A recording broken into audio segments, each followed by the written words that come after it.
Welcome to இன்ஃபர்மேட்டிவ்வுட்ஸ். உலகத்தோட கோணத்திலிருந்து Africa என்ற ஒரு கண்டினென்ட்டை மட்டும் ஒரு தாழ்வு மனப்பான்மையோட பார்க்குறதுக்கான காரணம் என்னென்னா பசி, பஞ்சம் அண்ட் அங்குள்ள பொருளாதார நிலை.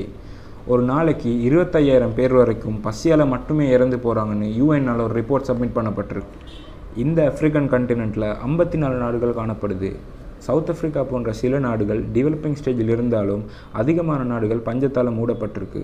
உலகத்தில் அதிகமான இயற்கை வளங்கள் ஆஃப்ரிக்காவில் காணப்பட்டாலும் இது பவர்ட்டி ஸ்டேஜில் இருக்கிறதுக்கான காரணங்களை தான் இன்றைக்கி இந்த வீடியோவில் பார்க்க போகிறோம். And let's start.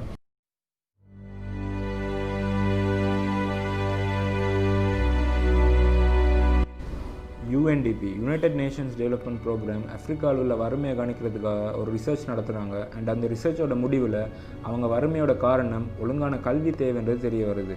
ஆஃப்ரிக்காவில் இருக்கிற அதிகமான நாடுகளில் ப்ராப்பரான எஜுகேஷன் சிஸ்டம் இல்லாததுனால அவங்களோட வாழ்வாதாரம் பாதிக்கப்படுறதோட வறுமையும் அதிகரிக்குது. அண்ட் ஆல்சோ மக்கள் நாள் கூலி வேலைக்கு தள்ளப்படுறாங்க. இப்படி தள்ளப்படுறதால மக்களோட தேவையும் பசியும் அதிகரிக்குது. இன்றைக்கி ஆஃப்ரிக்காவில் 3ல் ஒருத்தர் வறுமையோட உச்சத்தில் இருக்கிறதா சொல்கிறாங்க. எவ்வளோ தான் நம்ம குளோபலைசேஷன் பற்றி பேசினாலுமே ஆஃப்ரிக்காவில் வாழ்கிற மக்கள் இன்னுமே 1940s வாழ்ந்து கொண்டிருக்காங்க. இதுக்கு ரேசிசம் ஒரு முக்கியமான காரணமாக பார்க்கப்படுது. இந்த ரேசிசம் அழிக்க நிறைய கருப்பின தலைவர்கள் போராடினாங்க.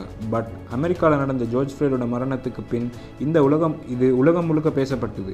இந்த ரேசிசம்னாலேயே நிறைய நாடுகள் முன் வந்து உதவி செய்ய மறுக்கிறாங்க. எவ்வளோ இயற்கை வளங்கள் ஆஃப்ரிக்காவில் இருந்தாலும் அதை அந்த மக்களோட அறியாமையாலேயே முதல்ல அழிகிறத பணமாக மாற்றுறாங்க.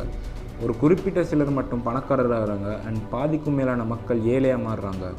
மக்களோட அறியாமையை போக்குறதுக்கு அங்குள்ள எஜுகேஷன் சிஸ்டம் ஒரு முக்கிய இடத்தை பிடிக்குது. ஆஃப்ரிக்கா இன்னுமே அன்டெவலப்பிங் ஸ்டேஜில் இருக்க அங்கே நடக்கிற டெரரிசம், போர் அண்ட் மதக்கலவரங்களும் ஒரு முக்கியமான காரணமாக இருந்துகிட்ருக்கு. கொஞ்சம் வருஷத்துக்கு முன்னுக்கு யூஎஸோட கவர்மெண்ட் எல்லா நாடுகளோடையும் பேசி கிட்டத்தட்ட $300 பில்லியன் அதிகமான நிதியுதவி கொடுத்துருக்காங்க. பட் அந்த பணம் பிளாக் மார்க்கெட்டில் நிறைய வெப்பன்ஸ் வாங்கவும் அண்ட் நிறைய பொலிட்டிக்கல் லீடர்ஸ் அதை அவங்களோட தேவைக்கும் எடுத்துக்கிட்டாங்க.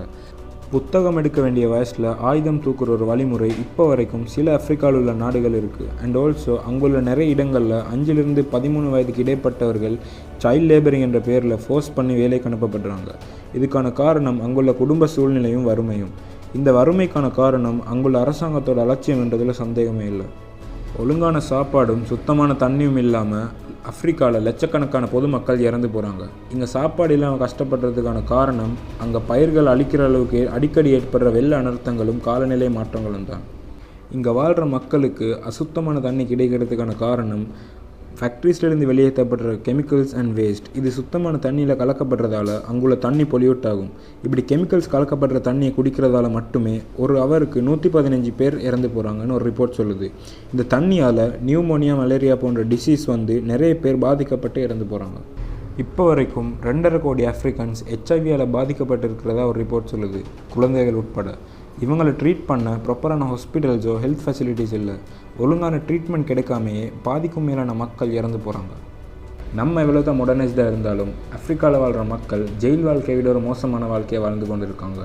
இங்குள்ள நாடுகளுக்கு ஹெல்ப் பண்ண நிறைய சேரிட்டி யூனிட்ஸும் ஃபவுண்டேஷன்ஸும் இயங்குது. இன்ஃபேக்ட் பில்கேட்ஸோட இன்கமில் ஒரு போர்ஷன் இங்குள்ள நாடுகளுக்கு ஹெல்ப் பண்ணுறதுக்கு போகுது. யூனிசெஃபால் நடத்தப்பட்ட ஒரு கான்ஃபரன்ஸோட முடிவில் என்ன சொல்கிறாங்கன்னா, ஆஃப்ரிக்காவை 2050 ஒரு டெவலப்ட் கண்டினென்ட்டாக மாற்ற ஒழுங்கான கல்வி முக்கியம்னு சொல்லப்படுது.